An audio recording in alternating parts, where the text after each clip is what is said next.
Puji Tuhan, selamat pagi. Selamat kita menikmati doa pagi di hari yang baru.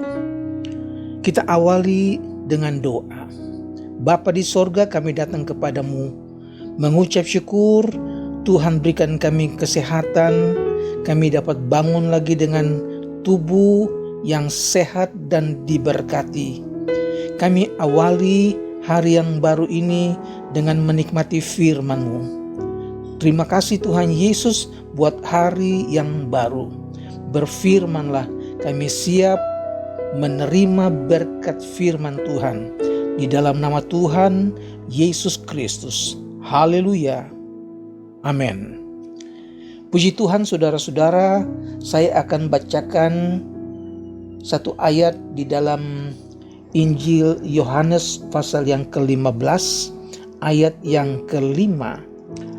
Akulah pokok anggur dan kamulah ranting-rantingnya. Barang siapa tinggal di dalam aku dan aku di dalam dia, ia berbuat banyak. Sebab di luar aku, kamu tidak dapat berbuat apa-apa. Saudara, dalam pasal ini Yesus mengajar bagaimana kita para pengikut Tuhan Yesus, orang-orang percaya, patut hidup setelah Yesus kembali kepada Bapanya di sorga. Di daerah Israel memang sangat banyak terdapat kebun-kebun anggur, sehingga pokok anggur menjadi lambang dari negeri Israel ini. Bahkan beberapa nabi berbicara tentang tema-tema tentang anggur. Misalnya Nabi Yeremia, Yehezkiel, Hosea, dan Yesaya telah menggunakan lambang anggur untuk negeri mereka. Tetapi Yesus berkata bahwa orang-orang Israel tidak patut menjadi pokok anggur Allah. Yesus berkata, akulah pokok anggur yang benar dan orang-orang percaya adalah ranting-rantingnya. Kamulah ranting-rantingnya. Dalam perumpamaan ini Yesus katakan bahwa dia adalah pokok anggur dan Bapanya adalah pengusahanya. Dan cara untuk mendapat banyak buah pada pokok anggur ialah memotong ranting-ranting yang tidak berbuah dan membersihkan ranting-ranting yang berbuah. Ini adalah cara membuat pohon anggur itu semakin berbuah lebat. Dan untuk menghasilkan buah anggur yang banyak adalah tetap tinggal di dalam Yesus. Memang Yesus menggunakan satu contoh kita ini sebagai pohon anggur, pokok anggur. Dan Yesus adalah pokok, kita adalah carang-carangnya. Saudara, Yesus ingin agar kita dapat menghasilkan buah, yaitu perbuatan kebenaran, kebaikan, dan keadilan. Seperti yang dicatat dalam Efesus pasal 5 ayat yang ke-9. Saudara, di luar Yesus kita tidak dapat berbuat apa-apa. Bagaikan ranting kering yang tinggal dikerat dan dibuang ke dalam api. Petrus yang pada mulanya merasa hebat, merasa dia lebih daripada teman-temannya yang lain. Tetapi dalam Yohanes pasal 13 ayat 37, kata Petrus kepada Yesus, Tuhan, mengapa aku tidak dapat mengikuti Engkau sekarang? Aku akan memberikan nyawaku bagimu. Ayat 38, jawab Yesus, nyawamu akan kau berikan bagiku? Sesungguhnya Aku berkata kepadamu, sebelum ayam berkokok, engkau telah menyangkal aku 3 kali. Saudara, Yesus tahu kelemahan murid-muridnya. Yesus sangat tahu kelemahan orang-orang yang akan mengikut Yesus. Saudara, dalam Matius pasal 26, Yesus tahu keterbatasan murid-muridnya. Waktu Yesus ditangkap, Matius 26 ayat 55 katakan, pada saat itu Yesus berkata kepada orang banyak, sangkamu aku ini penyamun, maka kamu datang lengkap dengan pedang dan pentung untuk menangkap aku. Padahal tiap-tiap hari aku mengajar di bait Allah, dan kamu tidak menangkap aku.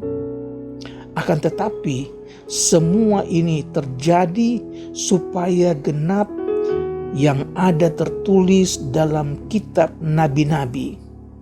Lalu semua murid itu meninggalkan dia dan melarikan diri. Saudara, yang Yesus takutkan itu memang terjadi karena memang manusia tanpa kekuatan yang dari Tuhan.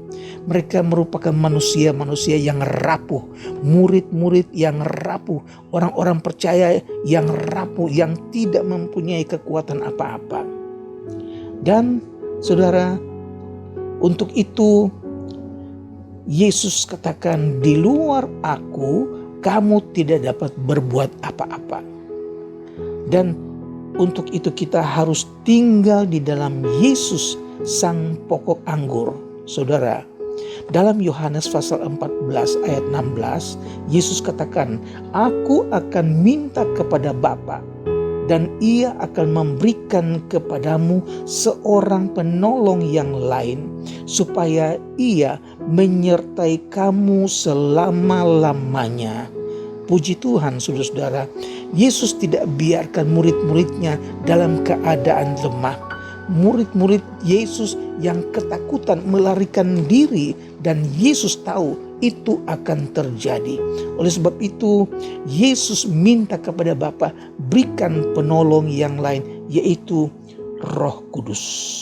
Roh Kudus yang akan menggantikan Yesus ketika Yesus naik ke sorga.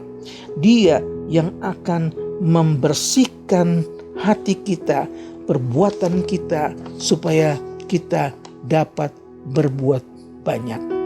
Banyak manusia mempunyai rencana, tapi karena tidak kuat, tidak mampu, ia tetap menjadi manusia yang lemah. Tetapi ketika Roh Kudus turun, Roh Kudus ada bersama-sama dengan murid-muridnya, maka Roh Kudus yang paling tahu bagian-bagian mana yang harus dibersihkan, bagian-bagian mana yang harus dipotong.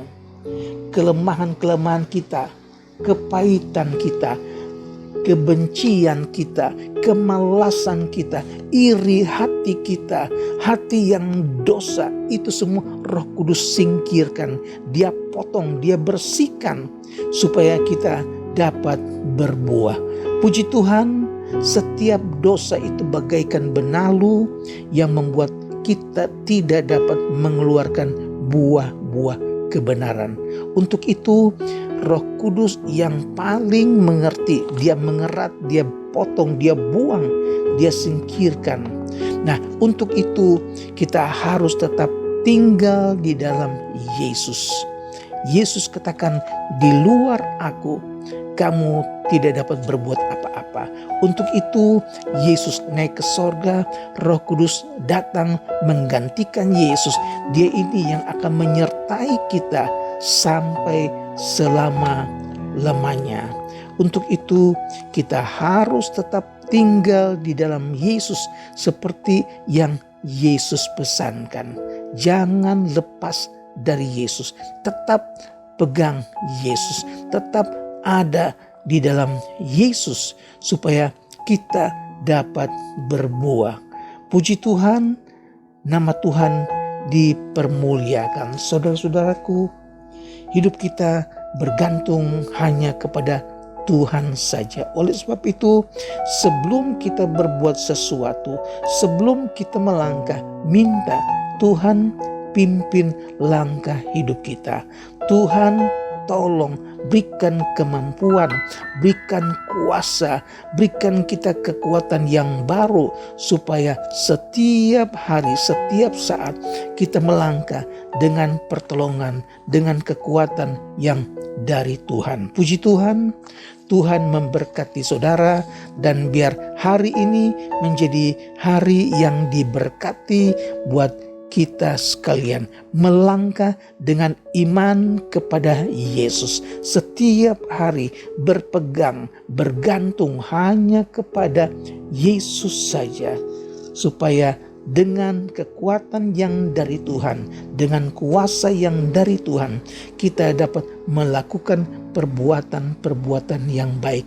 Kita dapat mengeluarkan buah-buah kebenaran untuk hormat, untuk kemuliaan nama Tuhan. Puji Tuhan, Tuhan Yesus memberkati saudara di hari yang baru.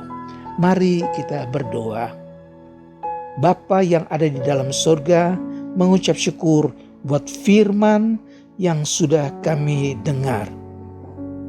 Ajar kami bergantung hanya kepadamu Tuhan. Di luar Engkau kami tidak ada apa-apanya. Kami tidak dapat berbuat apa-apa dengan kekuatan kami. Oleh sebab itu Tuhan, peganglah tangan kami, tuntun kami, pimpin kami, supaya setiap hari kami berjalan di dalam iman kepadamu Tuhan Yesus. Kami dapat rasakan pertolongan, campur tangan, kekuatan yang dari Tuhan, membuat hidup kami seperti pokok anggur yang mengeluarkan buah-buah kebenaran. Tuhan Yesus yang dipuji, Tuhan Yesus yang dibesarkan. Hamba berdoa Tuhan buat umat-Mu yang saat ini sedang berada dalam kelemahan tubuh, yang sedang sakit di rumah ataupun di rumah sakit. Tuhan Yesus, Engkau jamah dengan kuasa-Mu. Nyatakan kemurahan-Mu Tuhan Yesus, supaya mereka disembuhkan di dalam nama Yesus. Terpujilah nama-Mu Tuhan. Kami berdoa untuk umat-Mu khususnya di Indonesia ketika virus corona Omikron yang sudah mulai merebak begitu hebat. Tuhan, lindungi umat-Mu Tuhan Yesus. Jaga, pimpin mereka supaya mereka dapat terbebas dari keganasan virus corona.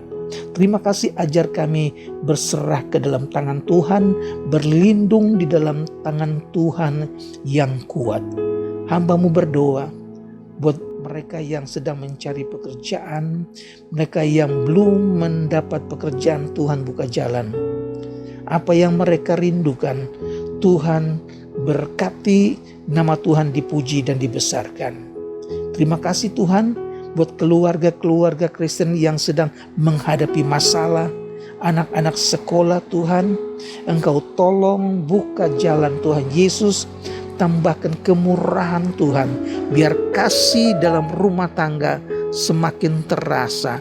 Terpujilah nama-Mu Tuhan. Kami akhiri ibadah doa pagi dengan mengucap syukur dalam nama Tuhan Yesus Kristus. Haleluya. Amin. Tuhan Yesus memberkati. Selamat beraktivitas. Sampai jumpa besok pagi. Amin.